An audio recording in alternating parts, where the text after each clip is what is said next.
Welcome everyone, and thank you very much for joining Agendi's webinar on the regulatory and market changes that are impacting electricity-related emissions, which are otherwise known as Scope 2 emissions. My name is Aline Gérard, and I'm here together with my colleague Shannon Geiger-Risden. We are managers with Agendi and the in-house energy experts. We designed this webinar to give you clarity on the many moving pieces of the Greenhouse Gas Protocol Scope 2 guidance revisions and also of the evolving energy policies in the US. We'll also discuss how these changes could impact your corporate Scope 2 emissions accounting approach and decarbonization strategy, and maybe most importantly, what to do about it. Before we dive in, let me just take a short moment to introduce or reintroduce Agendi. We are a specialized sustainability strategy consulting firm serving North American, European, and UK clients. We support large organizations at every step of their climate journey, from knowledge and capacity building to impact assessments to emissions reduction strategies development and implementation, and effective reporting and alignment with regulatory mandates. Of particular relevance to today's webinar, we help companies set up Scope 2 emissions reductions targets and develop the corresponding renewable energy procurement roadmaps. So what to expect for today's webinar? We will cover the following sections. I will first get back to the basics and illustrate the link between electricity and greenhouse gas emissions as accounted for under Scope 2. This introduction is really aimed at setting the stage in the terminologies that we'll use in the rest of the webinar. Then Shannon will rise to the challenge of summarizing the context and the orientations of the ongoing Greenhouse Gas Protocol Scope 2 guidance revision process. Next, I will discuss a step-by-step roadmap to help you evaluate the impact of the revisions on your organization's Scope 2 reporting and decarbonization strategy, and also how to adapt effectively and in a timely manner. And finally, Shannon will leave you with key takeaways. Please note that this is a recorded session. We'll make sure to upload the recording onto Agendi's YouTube channel for future reference.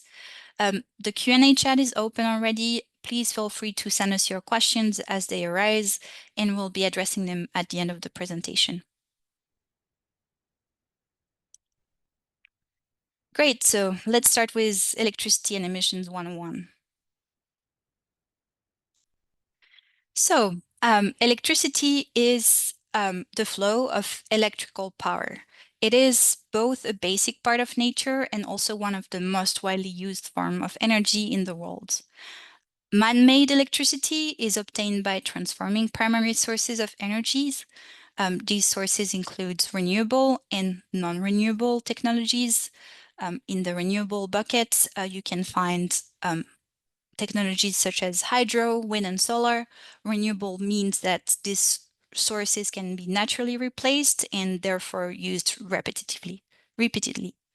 On the non-renewable side, you can find technologies such as coal, oil, or natural gas, and these raw materials correspond to finite resources.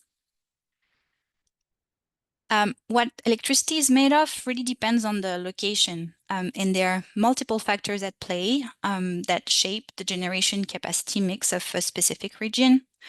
These factors include the local availability of primary energy sources, potential technical constraints, and also local or regional energy policy decisions.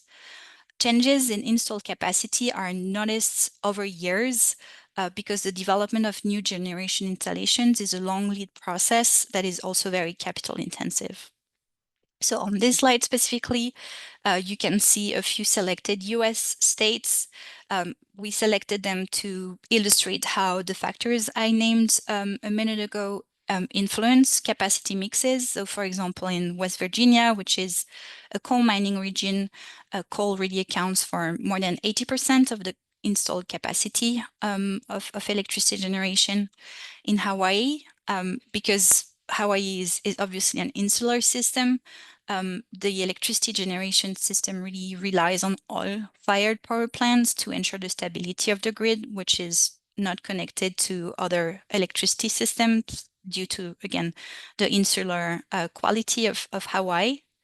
And then in California, you can see how policy support for renewables has really led solar and wind to account for now more than 25% of the overall installed capacity, which is I guess the second position in U.S. states after Texas. Now looking across the pond, so the situation in terms of the variability of installed capacity is similar in the UK and Europe. You can see how the existence of coal mines in Germany and the UK is still felt today in the installed electricity generation capacity breakdown. And to not only focus on coal, also look at hydro, you can see how Spain has a significant share of hydro capacity in its mix. This comes from the fact that Spain has numerous mountain ranges, which is typically where hydro generation installations are located. But the UK and selected countries in the European Union are an even more powerful example of how policy decisions drive change in electricity generation capacity. You can see on the graph on the, I guess, right half of this graph that renewable electricity generation sources represent 40% or more of the total installed capacity in all of these countries. And this is very much the result of a state-backed investment plans to transition towards a cleaner energy system. These state level plans being fostered by renewable energy targets at the EU and also UK level. Things recently took a quite different turn in the US with the 2025 budget legislation of the Trump administration, which is also known as the One Big Beautiful Act, or OBBBA. This law significantly shortens the duration of tax incentives that had been introduced 3 years ago under the Biden administration as part of the Inflation Reduction Act, or IRA. These tax incentives were really meant to support the addition of significant wind and solar generation capacities to the US electricity grid. As a result, most forecasters expect a drop in new developments from 2028 forward, 2028 being the first year where the tax incentives will not be applicable anymore to new developments.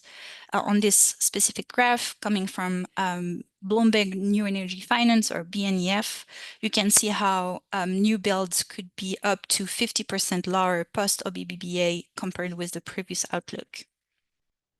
Across the pond, the addition of renewable and also zero carbon capacity, so that also includes nuclear, is expected to continue to reach ambitious 2030 targets of 95% of clean energy in the UK and 42.5% of renewable energy in the EU.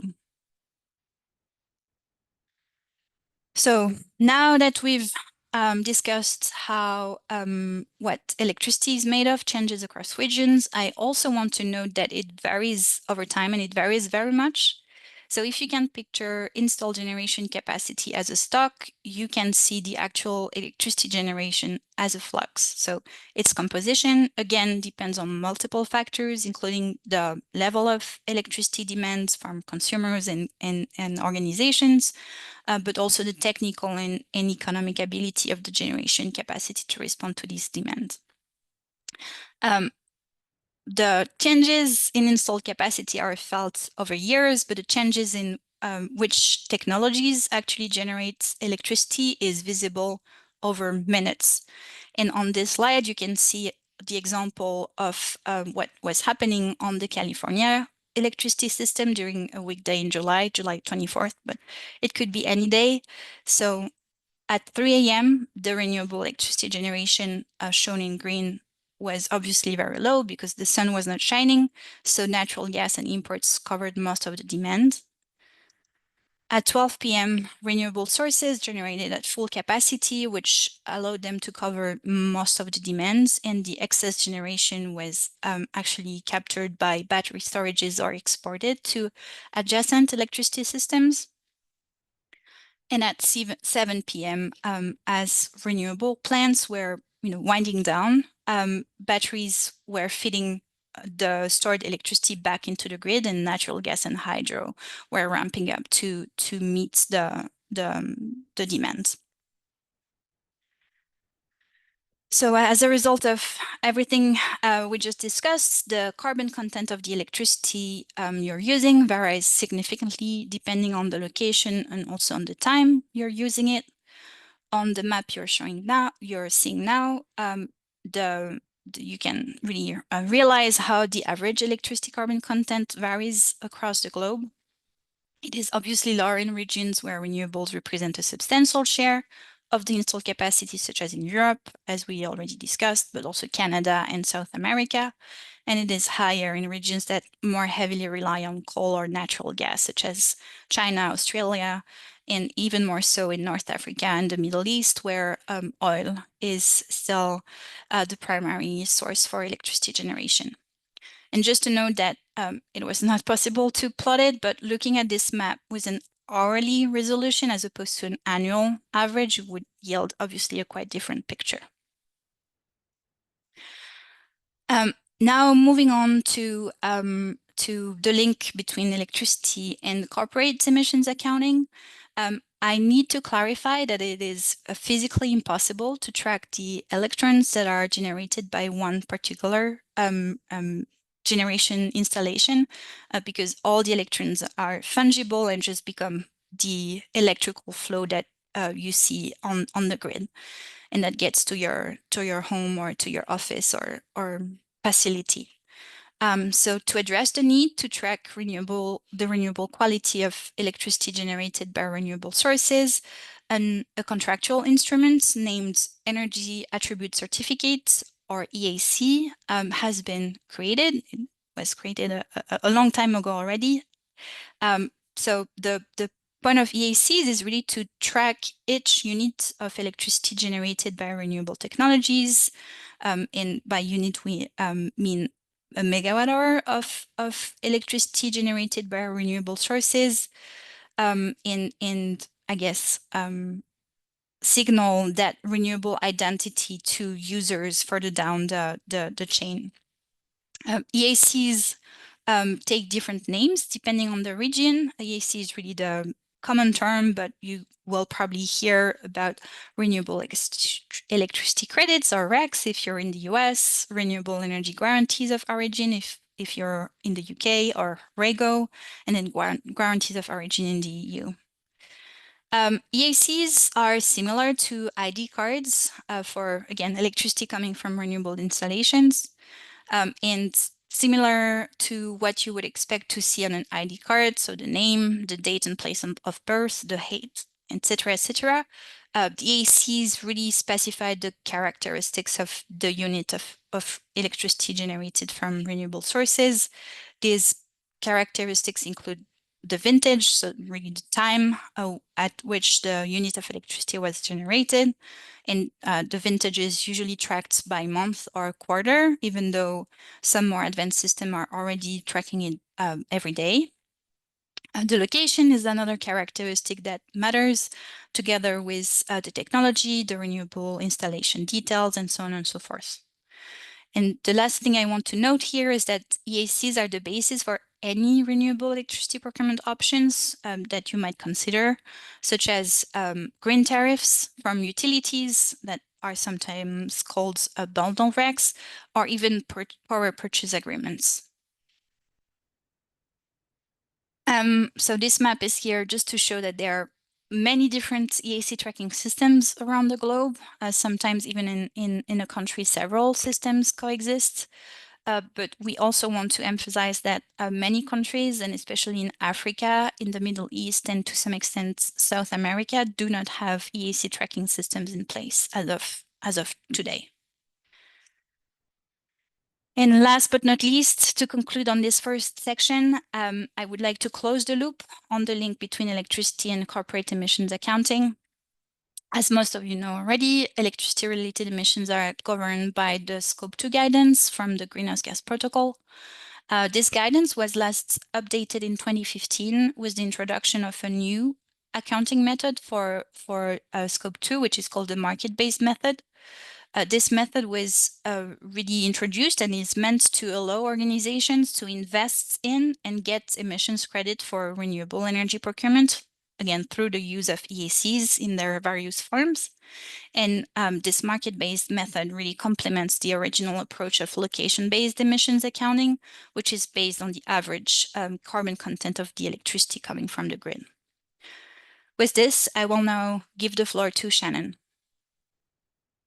Thank you, Adeline. So far we've covered basic electricity attributes and how the carbon impact of electricity use varies by grid location and time of use.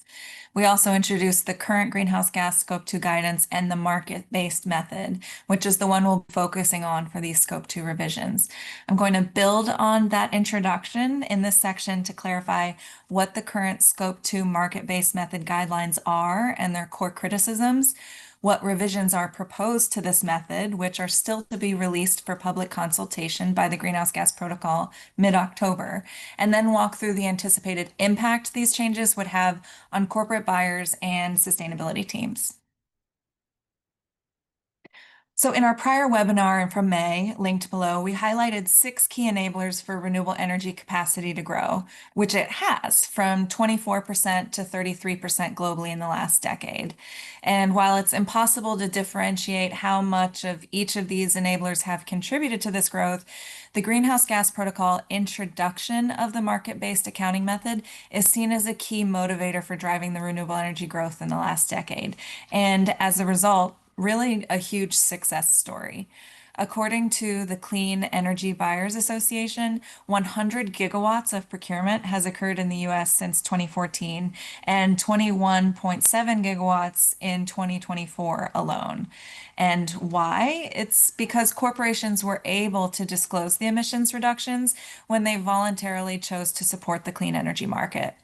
Over the last decade, these market-based emissions, in comparison to their location-based emissions disclosure, that delta has really evolved into a key sustainability performance indicator.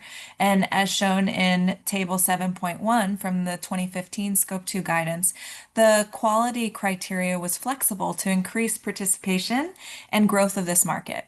So currently, the key requirements for market-based instruments included the avoidance of double counting, that it's documented, but number 4 and 5 are what I want to focus on here, and that is the vintage or the date the energy was generated as close as possible to the period of energy consumption, and the market boundary or the location where the energy was generated. And the goal was to be in the same market, though what market was defined as really lacked clear definition.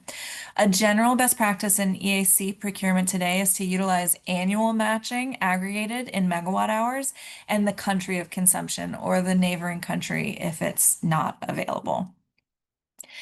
And if you go on to the next slide, while the Greenhouse Gas Protocol Scope 2 guidance left flexibility to users, it really acted as a foundation on which other best practices were built. So if you think of the Greenhouse Gas Protocol as the rule book for how to report electricity emissions, Greenie Energy, run by the Center for Resource Solutions, or CRS, is the seal of quality that ensures your renewable claims are credible. And this is only in limited markets, primarily US and Canada. RE100 can be seen as the public scoreboard, which pushes companies to go further and faster and requires companies to adhere to 100% renewable energy within strict guidelines. So each of these built on each other from left to right to increase the specificity and the quality beyond the original Scope 2 guidance, either by increasing restrictions on applicable market mechanism by technology or commissioning date, or vintage, market boundary, or audit requirements. And these added levels of quality were then used by many corporate buyers to add impact or credibility to their procurement beyond what's stated in the Greenhouse Gas Scope 2 guidance. But like any system, evolution over time is really key to maintaining progress. And while the Greenhouse Gas Protocol is looking to update several elements in the Scope 2 guidance, this section will really be focused on that market-based method update, because that's what's seen as the driver for voluntary clean energy procurement in the last decade it was published. So a user of the current guidance can implement market-based emissions reductions by procuring bundled or unbundled EACs on an annual basis, and generally aligning with a 21-month vintage window, which is a greenie standard, implying the 6 month prior to the calendar year itself, and the 3 months after within the specific country boundary. This means that a company consuming electricity in one part of a country that may have a really coal-heavy grid can buy EACs from another part of the country with a much cleaner renewable energy grid and then claim zero market-based emissions. And as Adeline noted in the first section, the location and time of use of electricity can vary substantially, even within a country or a regional boundary. And the problem is that has the potential to overstate or misrepresent avoided emissions. So, what did the Greenhouse Gas Protocol do? In 2023, 2024, they opened for feedback to collect criticisms of the current guidance. And two main criticisms emerged. And from this guidance, on the left-hand side, the first one is really that the guidance does not accurately measure emissions associated with the energy use. So, the current guidance is seen as a little bit too lenient. It has weak geographic and temporal alignment, which can diminish the credibility of emissions accounting and claims. Annual matching can overstate the climate benefits if the generation does not align with the consumption pattern, which is absolutely true. The second criticism is that the guidance does not estimate and prioritize actions that would actually reduce global emissions. And the takeaway there is that market-based method wasn't intended to measure the impact of an intervention or an instrument. The current method uses megawatt hours as the proxy, but doesn't necessarily incentivize carbon impact. And the gap between the cleanest time and place globally and the dirtiest is still growing, as you saw on the map from a prior slide. So using project-based or impact accounting is a more accurate way to measure whether an instrument influences global emissions based on that decision. So in 2024, a formal work plan was launched with the objective to improve the integrity and precision of accounting while continuing to drive decarbonization impact in a way that's feasible for a variety of users. The Greenhouse Gas Protocol formed a technical working group, or a TWG, to clarify objectives, define technical improvements, and this technical working group was overseen by an independent standard board, or ISB, using a specific governance framework. And this governance framework identifies a three decision-making criteria and hierarchy with scientific integrity of highest importance, next climate impact, and last feasibility to be considered and ranked in all proposals. So the technical working group got to work over the last year and a half and identified some possible solutions to meet this hierarchy. And the ones that were high on the top of the list are noted here. The three concepts on this slide form the foundation of two key proposal directions, which I'll explain on the next slide. But the first concept is to increase temporal or time-based matching. This means transitioning from an annual consumption matching to an hourly matching. The exceptions, the estimation methods of this are still very much to be determined, but the intent is to align more with that consumption time. The second concept is increased spatial or location matching. This means transitioning from a country or a market level aggregation to a more granular local or regional grid where energy is delivered and consumed. Now, some markets may be more heavily influenced by this than others. In multi-grid markets in particular, like the US, ISO or RTO level requirements might be necessary, though the exceptions and the level of detail are again still to be determined.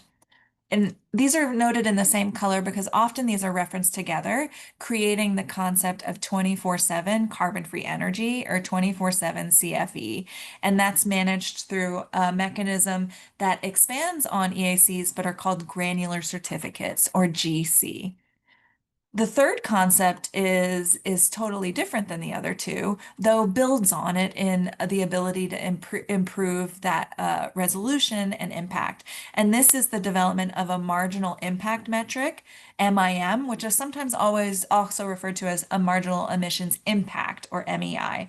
And this would be able to account for emissions benefit by the procurement action. So this is more like a measure of emissionality, or a renewable energy project's effectiveness at reducing carbon emissions on the grid. Unlike the other two concepts, this would be calculated using project or impact accounting, and this would be disclosed outside of scopes 1, 2, and 3, accounting to better informed stakeholders of emissions impact. Now, from reviewing public documentation, there have been many different proposed options of how to move forward that either require or encourage a variety of different elements that are on these pages. And it's important to note that this is a simplification and not a comprehensive overview of all suggestions from the technical working group. With 45 different members in the technical working group, which include energy suppliers, NGOs, public agencies, standard settings, academics, and corporate buyers, you can imagine a healthy debate taking place on how these kind of articulate and set the vision towards the objectives that the greenhouse gas protocol has. When it comes to the perspective of corporate buyers, I just want to note that only 5 or 11% of the technical working group come from this demographic, and they're from Microsoft, Google, PepsiCo, Heineken, and H&M. Some have criticized that maybe this is not a representative of all potential users of the guidance, but you can imagine the difference of opinion from a smaller corporate buyer versus somebody that might have a vested interest in granular certificates on the feasibility impact given a specific direction. And that's where some of the tension is coming in on some of these key proposals. So if you go to the next slide, what I'll share is based on public information available, we have an idea of the two primary perspectives being proposed to improve this guidance. Both proposals maintain dual reporting, so you'd still have location-based and market-based disclosures, but with different requirements and thus different challenges for different users or corporate buyers. Option 1 on the left would require both geographic deliverability and hourly matching within specific thresholds. So anyone wanting to account for market-based reductions would need to procure generation in the same hour and same market region as their consumption. The benefits of this are obviously much stronger alignment with load and generation. It improves accuracy and credibility. It also creates clear demand signals. It may incentivize the shift incentivize battery storage or the shift of time of use, or even other forms of carbon-free energy with more predictable output like hydro or nuclear. The cons on this side are really that it optimizes for precision at a corporate level, but may not maximize system-wide carbon reduction. It's anticipated that this will have higher costs, may require over-procurement, and may result in volatile pricing where supply and demand is unbalanced. In one recent study that we did in the US, just market matching on the RTOs and ISOs resulted in a 7 times cost increase. So this could limit participation or be impractical in emerging high carbon grids where new projects are needed the most, and potentially, and in the worst case scenario, drive purchasing power away from the voluntary markets. Option 2 on the right encourages time and location matching while also incorporating this marginal impact metric, which would be using, again, impact accounting. Instead of trying to physically source, users would be encouraged to do so if they have the means. But this metric would allow a user to follow a rigorous process of calculating carbon impact instead of megawatt hour. So this kind of breaks the idea of requiring physical sourcing, but ensures rather that the carbon footprint is zero or close to zero as you can get. The pros of this is it preserves flexibility while incentivizing high impact procurement, and it can direct investment to grids where marginal carbon intensity is the highest. In a time where the disparity between clean and dirty grids is only growing, this can be really important. It also allows participation in market without robust hourly matching options, potentially allowing voluntary market driven procurement to avoid stall, which is the key concern of option number 1. The cons are now introducing this new method. It has a little bit less uniformity in claims. It would require clear disclosure. Impact accounting, in order to take account for it, would almost absolutely require additionality, which may limit those that can participate. And there is some complexity in the calculation and verifying that marginal impact across sectors. There's a little bit more time needed to develop this further. So on August 1st, the Greenhouse Gas Protocol released a blog post noting that the Independent Standard Board had voted on the technical working group proposals, and they confirmed their voting aligned with option 1, or the required matching proposal. The marginal impact metric will continue to be explored, but more time is needed to do so.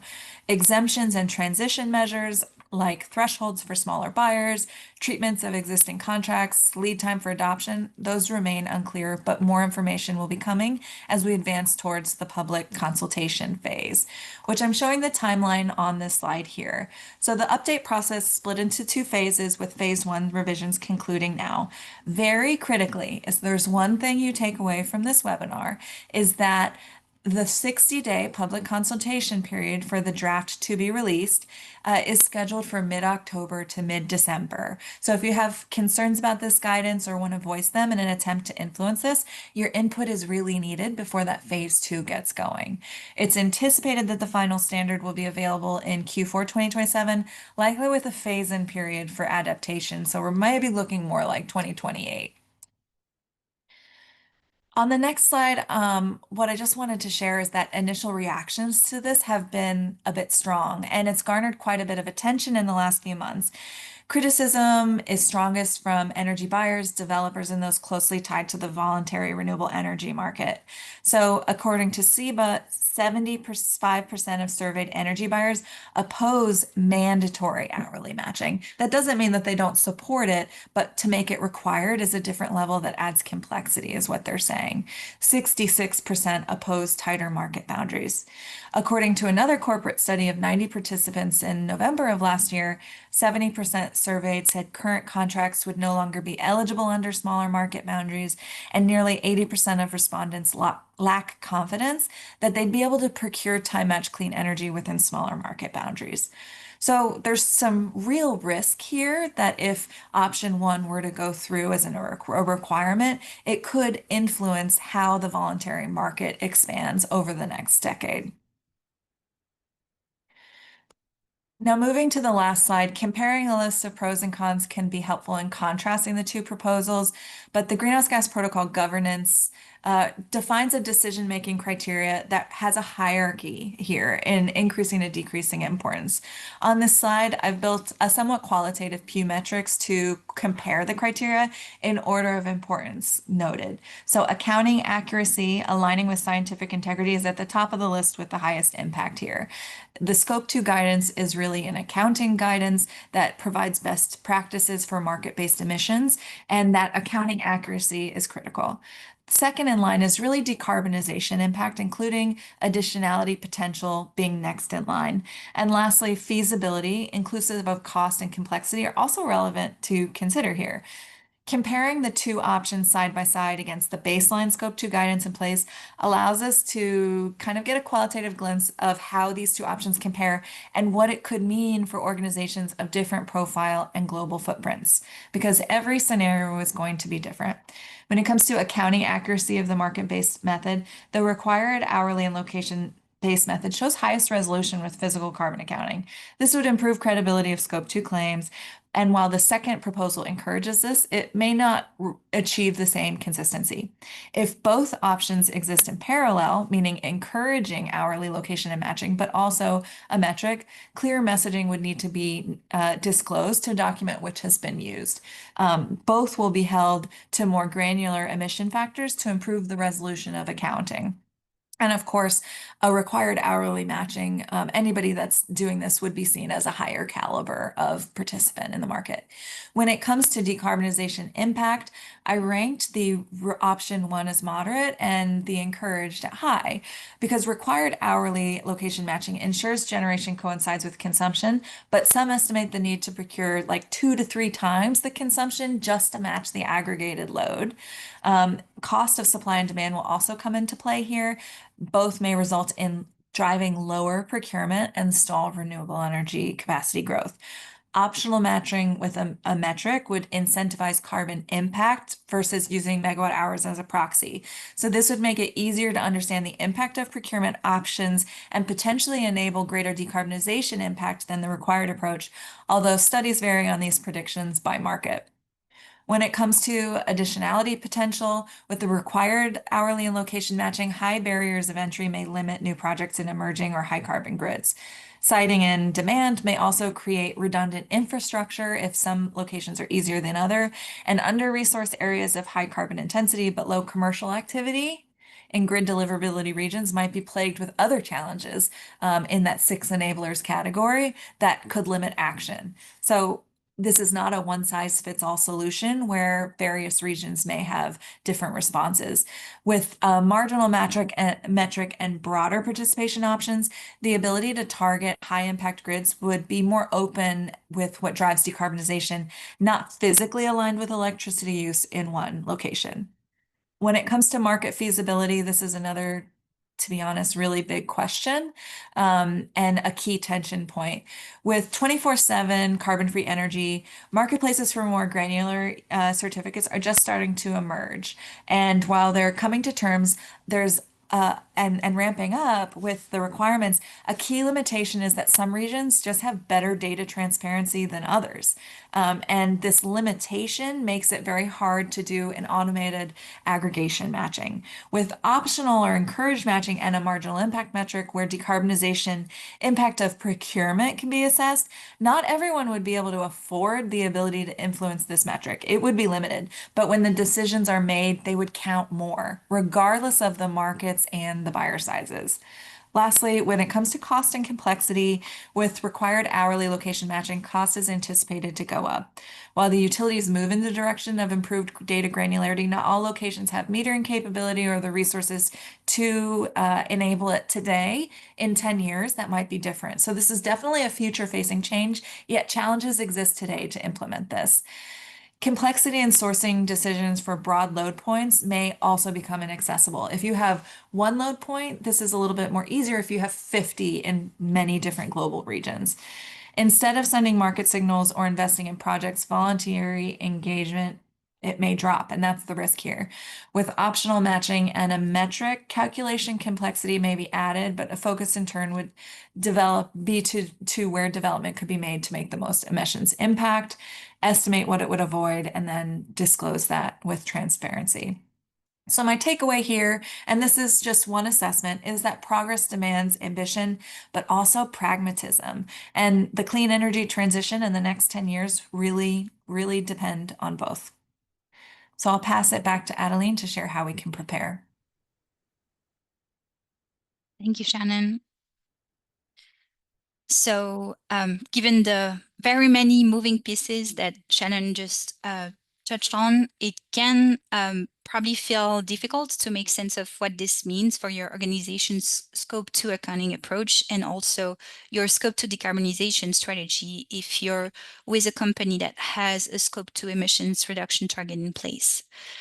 So we suggest to consider the following 5-step roadmap to help you prepare confidently, effectively, and in a timely manner to these upcoming revisions in the Scope 2 guidance. So the first step is fundamental. It's really about monitoring the developments from the Greenhouse Gas Protocol Scope 2 guidance revisions, and also from the evolving renewable electricity market landscape that is shaped by new energy policies such as the OBBBA I discussed in the introductory section. So clarity is going to become, I guess, higher, is going to increase over time on the actual impact of these regulatory and policy developments on the overall electricity markets, both in terms of the power and also the EAC prices, and also the impact on the corporate decarbonization target is going to be increasingly clear over time. But right now, everyone is facing significant uncertainty, and so staying informed is critical. As Shannon mentioned, the Greenhouse Gas Protocol will be running consultations on the proposed revisions. The first is expected in the fourth quarter of this year, mid-October to mid-December. The second is expected around mid-year 2026. And it is very important for you to participate in these consultations to voice your opinion, your concerns, and shape the future regulatory framework. You might also want to start engaging with other organizations with your industry, maybe in your value chain, or maybe even across sectors, such as through associations like CEBA, the Clean Energy Buyers Association in the US. Agendi will be providing updates on all the important developments in these areas, and we can also support your engagement with the Greenhouse Gas Protocol through the upcoming consultations. The second step on this roadmap is really for you to assess the current state of things on your scope 2 to really understand how far you are from the granular requirements that are expected to be introduced by the scope 2 guidance revision. We really see this step as a no regret step because it will help you take stock of where you are. One of the actions we recommend here is to confirm your current electricity consumption tracking approach. So really looking at questions such as what is the type of electricity consumption evidence you use, from automated consumption tracking systems leveraging smart metering installations to summarized utility invoices or spend data only, or maybe a combination of all of the above. Does this evidence vary across your locations? What is the highest temporal resolution of data that you have? Again, does it vary across locations? How do you aggregate the consumption, electricity consumption data across your locations? And last but not least, is all or part of your current electricity consumption covered by EACs that you would either source directly or through utility agreements? As part of this no regret step, we think it's also important for you to confirm how your scope 2 reporting and decarbonization strategy might be impacted. So do you use the location-based method or also the market-based method, or maybe just the market-based method? Obviously, if you're only reporting on a location-based basis, you'll probably not be impacted by the scope 2 guidance. But if you do use the market-based method and have a scope 2 target that leverages this method, then what is the horizon of your target? What language you've been using to communicate ambition and progress? What are the emission reduction levers that you're using or planning to use to reach this target? Is it efficiency, use changes, EACs? Again, a combination of all of the above. In how Agendi can support here is really by coordinating the gap analysis of your current tracking approach and performing an impact assessment against the expected requirements of the revised Scope 2 guidance. We can, and this is an important point, energy efficiency, reduction in consumption is really what the most powerful action to mitigate emissions and climate change. So we can also help you identify further emissions reductions levers, which can facilitate the achievement of your scope 2 target, regardless of the revisions to the guidance, and again, have a higher impact on avoided emissions. Next, and probably not right now, but in a year or two, you will probably want to test the feasibility of the scope 2 reporting and decarbonization with a higher temporal and spatial granularity as envisaged by the scope 2 evolving guidance, the evolving scope 2 guidance. So again, once you've assessed the impact of the revisions, you will need to look at the feasibility, technical costs, etc., feasibility of a higher granularity. And there are really three main components to be considered here: your consumption data, the emission factors, and DACs. So on the consumption data, again, going back to the question of what is the highest time resolution of your electricity consumption data that you can get now or in the future, and what would be the resources required to increase that granularity. You'll certainly need to align with facility managers and utility providers to answer this question. For emission factors and EACs, you will want to know if there are providers now or in the future that are able to provide, again, emission factors or EACs at a higher temporal and spatial resolution than currently. And Agendi is very happy to keep you informed of our own scanning of the emerging availability and cost of new and more granular electricity data management, emission factors data sets, and EACs as they develop in different locations.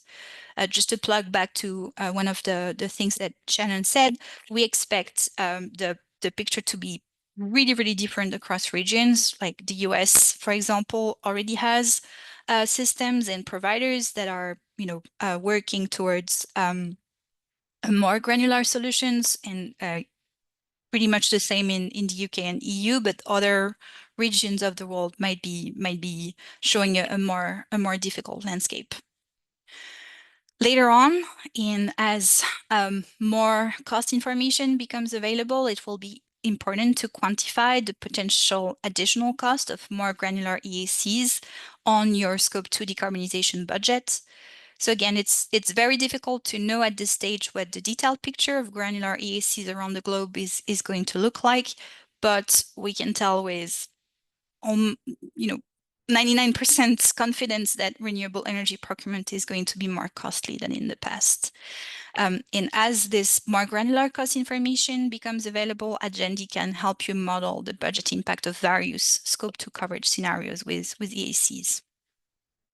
Last but not least, you might need or want to adjust your Scope 2 reporting or decarbonization strategy.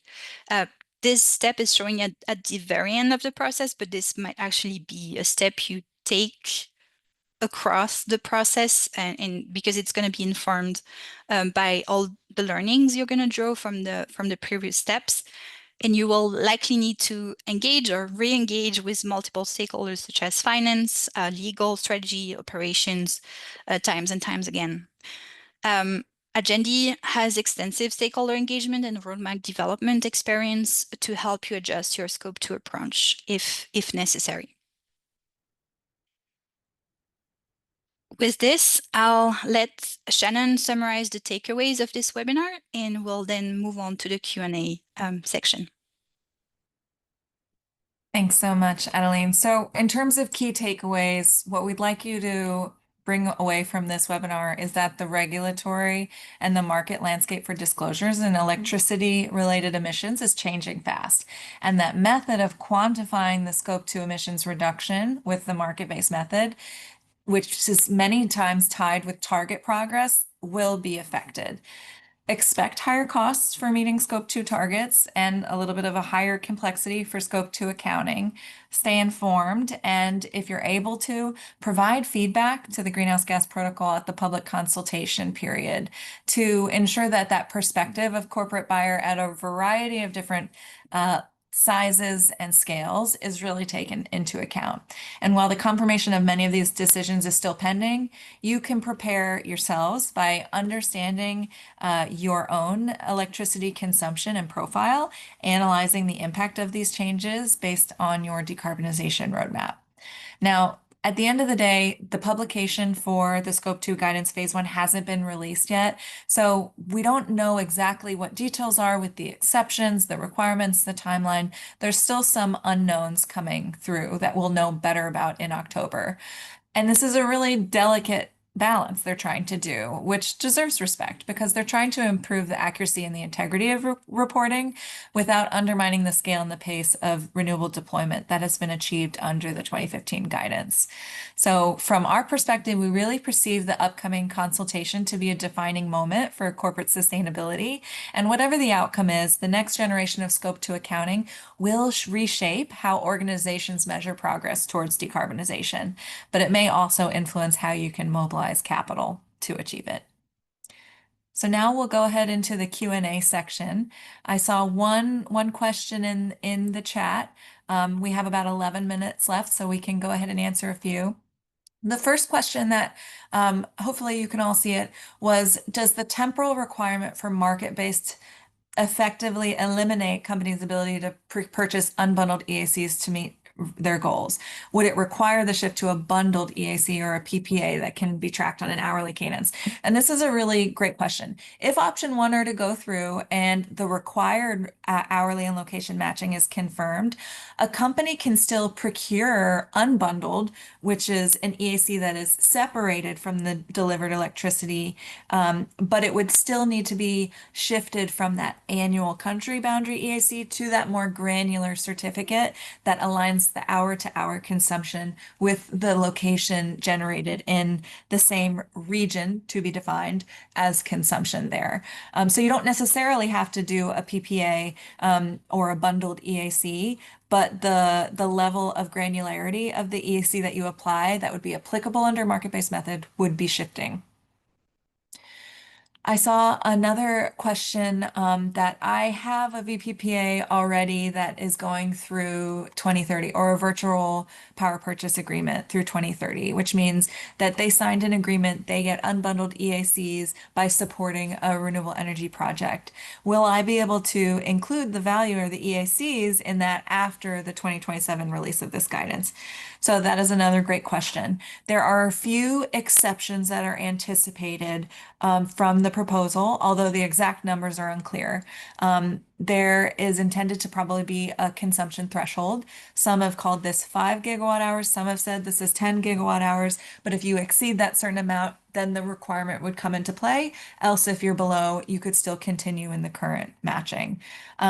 There's another exception that's anticipated as how grandfathering or the ability to take into account of pre-existing contracts into this new guidance comes into play. There will likely be some sort of phasing, although the decision of whether it's a full grandfathering approach or a phased approach over a certain time frame is still unclear. I see another few questions coming in. This is great. So I currently use, oh, let me say that. I currently use unbundled EACs to reduce my market-based emissions.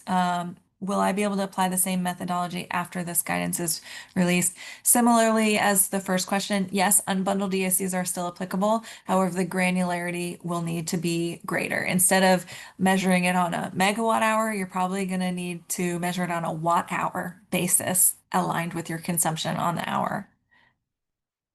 Let's see. Has there been any talk of creating additional measures beyond location and market? And Adeline, feel free to jump in here if you like, to provide an enhanced quality assessment linked to location and timing whilst maintaining the current annual landscape. Yeah, and that's a great way of summarizing what I perceive as the second camp of thought or the second option that really encourages location and market matching where it's applicable or available, but also the metric of using project accounting or impact accounting to identify the decision and how it impacts if you say, what if your procurement or your consumption is in Virginia or West Virginia where it's coal heavy versus in Texas where there's a large gas and renewable energy presence? If you build a renewable energy plant in both of those locations, the location in West Virginia that has a dirtier grid is going to be more impactful than the location in Texas. Each will deliver 1 megawatt hour of EACs, but not with the same impact. So that metric impact really, the development and the disclosure of that really aims to be able to disclose what that decarbonization impact is of that procurement decision and give companies the ability to advertise and disclose that.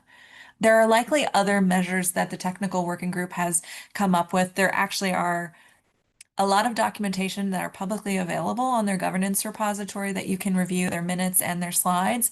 But the two proposals that I explained are the ones that have been communicated most broadly. Let's see. I saw one on I'm now concerned about this update and my current strategy. What can I do to voice my opinions? That's absolutely the best thing you can do is participate in the public consultation phase and share that concern, share your thoughts on the proposal, and give your perspective as a sustainability professional and a corporate buyer. That's the best thing that you can do. And again, that drafted proposal, which has not been released yet, and the open public consultation phase is looking like mid-October it will be coming available.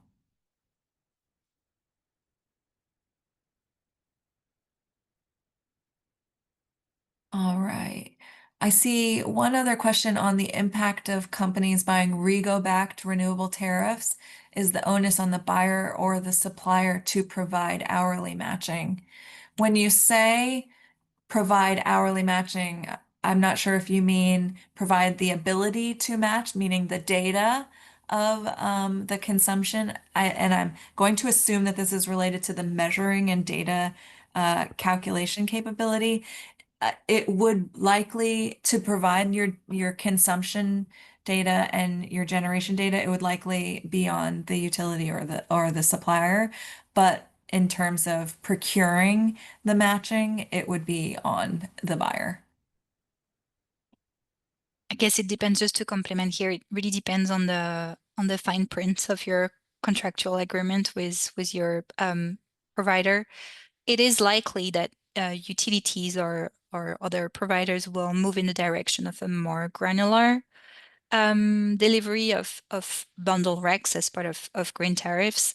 But for now, this is more of an assumption than an actual you know observation of the space, because all of this is very new.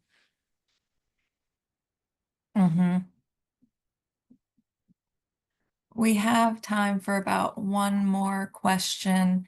And I just saw one come through that I'm a small operation based in the US only, consume roughly 3,000 megawatt hours annually.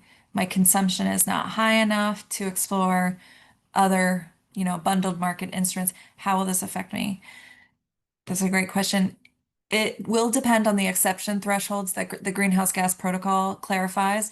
If it's 5,000 or yeah, 5 gigawatt hours, then this would be below the threshold. If that is the case, then you may be able to proceed with annual and just the standard matching. How they modify that standard guidance is still unclear, but there may potentially be an option to proceed given that you're a consumer.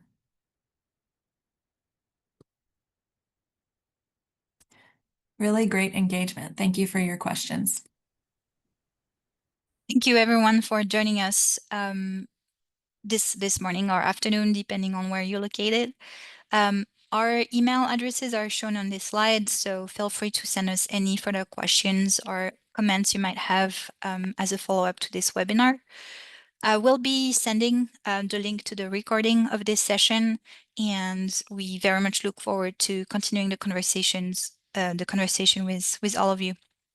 So again, thank you very much, and have a great rest of your day.